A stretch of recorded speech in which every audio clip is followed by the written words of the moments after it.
I'm sharing tonight now and then stories associated with the origins of the building you're now sitting in. It began as an Edison Electric generating plant in 1885. It was one of the earliest such generating stations in the nation. Focus tonight will be on three features. It'll be the smokestacks, the generator room, and the Cadorus loop. This diagram is a simple plant flow diagram from 1911, when the first steam turbine drive was installed, and 36-inch diameter cooling water lines were added between the Cadorus Creek and a condenser pit.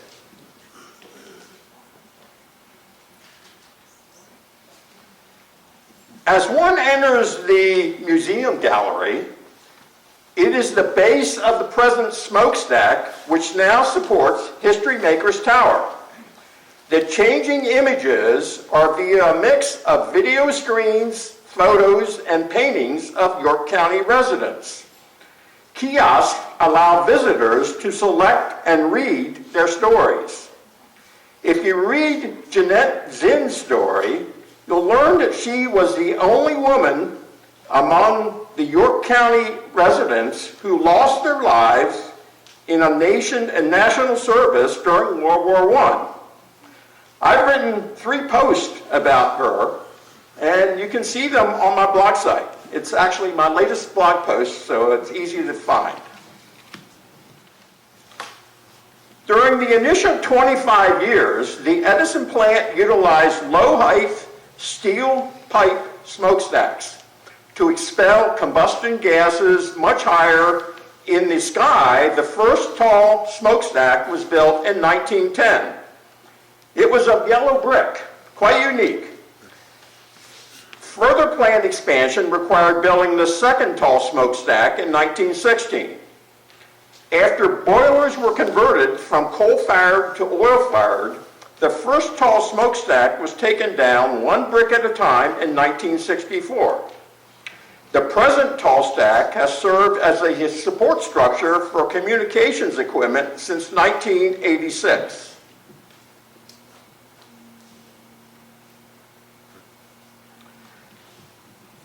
The modern generator room of the Edison plant was built between 1904 and 1914. It housed steam engines and steam turbines to spin electric generators. The boilers producing the steam were located on the other side of the shown brick wall. The story of rails is told with the present second floor photos.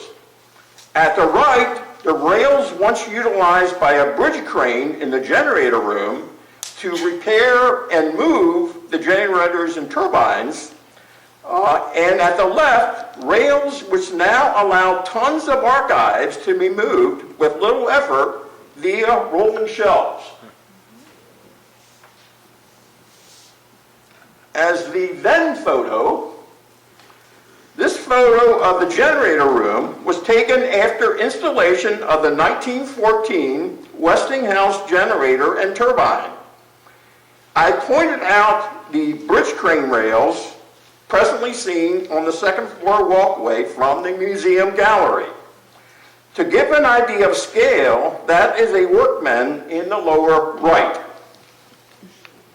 Recent addition of the second floor in the generator room, so that second floor that I penciled in allowed creation of the present first floor library and second floor archives.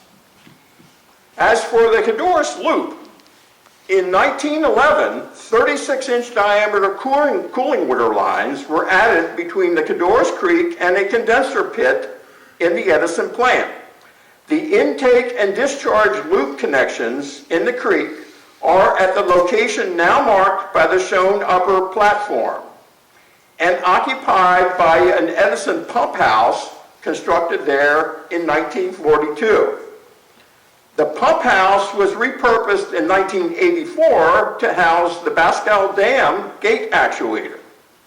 And actually earlier this year, that Bascal Dam and actuator were removed.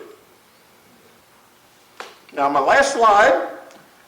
In 1942, as part of a flood control project, the U.S. Army Corps of Engineers removed 12 feet of soil from the Codorus Creek bottom. The intake and discharge Codorus cooling water pipes of the Edison plant were left above creek level. Shown in the lower right, the Edison plant built a pump house to continue feeding creek water to the intake pipe loop. And that is the discharge pipe loop next to the pump house. You can see the men next to it to give an idea of scale.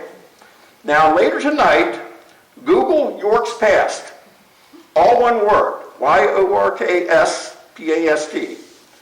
All one word, to read expanded coverage of these now and then Edison plant stories, linked to the History Center.